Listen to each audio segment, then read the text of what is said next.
Meus queridos irmãos e irmãs, bem-vindos mais uma vez ao nosso Resposta Católica. Eu quero responder às dúvidas de vários dos nossos internautas a respeito da questão matrimonial e da segunda união, né? Então, 3 respostas bem breves a respeito de 3 perguntas específicas. A primeira pergunta é do Ednilson, que diz assim: olha, eu me casei, quis me casar, estava feliz no meu casamento, mas depois de 2 anos de casamento, a minha mulher me abandonou. Não foi culpa minha, ela saiu, depois de 1 ano se uniu a outra pessoa, e a pergunta trágica, e eu me compadeço do Ednilson, é essa: eu estou condenado a viver o resto da vida sozinho? Bom, aqui vamos primeiro entender uma coisa. Para se chegar a essa conclusão, de que você deve viver o resto da vida sozinho, se você não quiser viver em estado de pecado, nós precisamos antes investigar muito concretamente se você de fato está casado. E quem é que vai investigar isso? É um tribunal eclesiástico.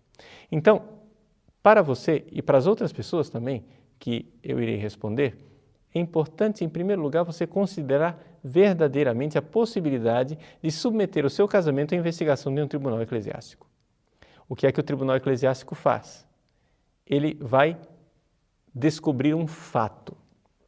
As pessoas têm que entender o seguinte: o tribunal eclesiástico, ele não vai anular o seu casamento, ele só quer descobrir uma coisa.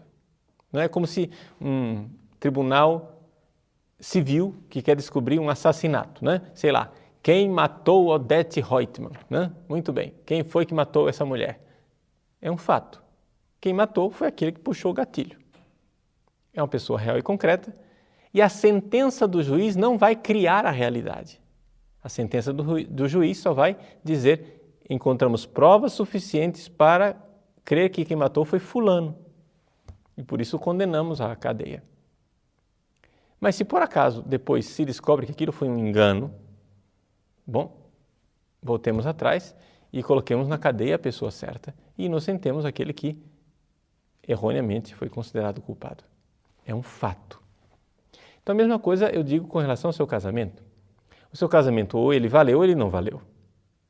Ou seja, em palavras pobres, ou você ainda é solteiro ou você se casou de verdade. Vá ao tribunal, apresente o caso. O tribunal irá investigar para ver se você ainda é solteiro. Porque pode parecer que você esteja casado, mas você, na verdade, pode ser solteiro. E isso acontece com muita frequência. Então, vá a um tribunal antes de chegar às consequências finais e dizer: estou o resto da vida agora condenado a ficar sozinho. Segunda coisa, se depois de submeter o seu casamento à investigação de um tribunal, for constatado que não há provas suficientes para dizer que você é solteiro, ou seja, nós vamos ter que presumir que você é casado. E aí, meu querido, você vai ter que viver aquilo que é a fidelidade de Cristo à sua igreja. A igreja, ela é feita de membros pecadores. Nem por isso Jesus traiu a igreja. Ele permanece fiel quando nós somos infiéis. E assim você é chamado a permanecer fiel à sua esposa, embora ela agora esteja na infidelidade. Você diz: mas eu vou ter que ficar sozinho? Não há solidão nenhuma quando você se une a Cristo na cruz. Você está unido a Ele. Tenha coragem, tenha força e continue perseverando na fé. Deus te pôs uma vocação. Sua vocação era o matrimônio. Mas agora, por uma situação da vida, você agora vai ser chamado a viver o celibato. É mais ou menos como uma pessoa que queria se casar, mas por um acidente de automóvel perdeu a possibilidade de se casar porque se tornou impotente, porque agora o seu corpo não consegue mais se casar, ter uma relação sexual. Então, infelizmente, nós estamos aí diante de uma fatalidade. Essas fatalidades acontecem. A igreja se compadece de você. abre os braços para você e caso você caia e se arrependa, a igreja está sempre pronta, de braços abertos para perdoar o seu pecado e para acolher você de volta, não é, à mesa da comunhão. Mas infelizmente a realidade é essa. Se o casamento valeu, então você, se não quiser viver em pecado, deverá permanecer na fidelidade de Cristo.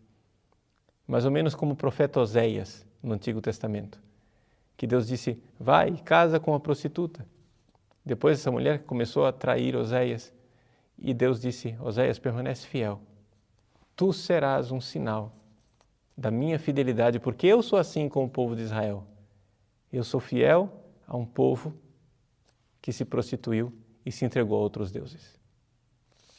A segunda pergunta é um pedido de ajuda real e concreto. A pessoa chama-se Aparecida. Aparecida, ela diz o seguinte, olha, eu me casei, depois não deu certo, separamos, e eu fiz uma promessa para Jesus. A promessa de que eu permaneceria fiel àquele casamento. Só que agora apareceu o homem da minha vida. Eu me sinto muito feliz do lado dele. Eu pergunto, eu posso quebrar essa promessa? Bom, Aparecida, veja, a primeira coisa que eu digo para você é esta. A mesma coisa que eu disse na pergunta anterior.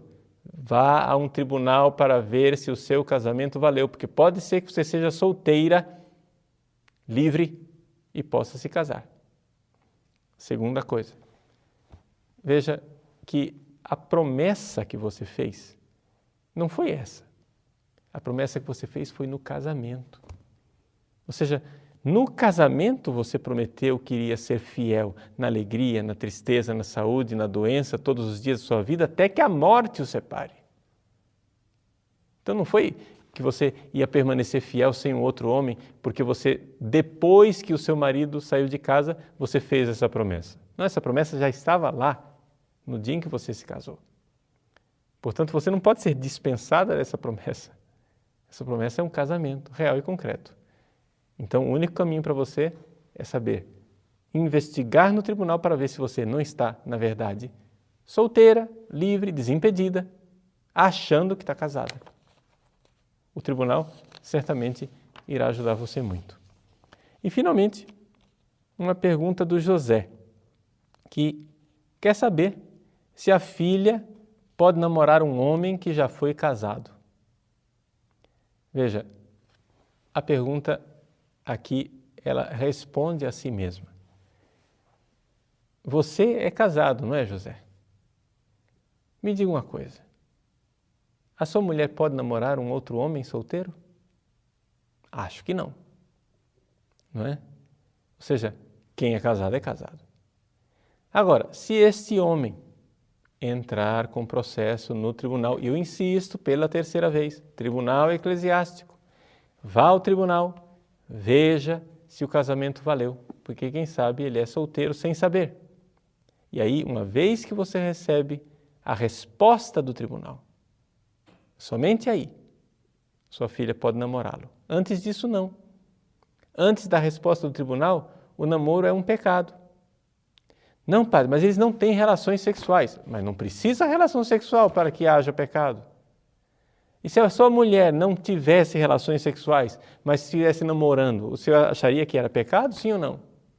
Está entendendo? Quem é casado, quem não é casado. Ah, mas ele acha que o casamento dele não valeu.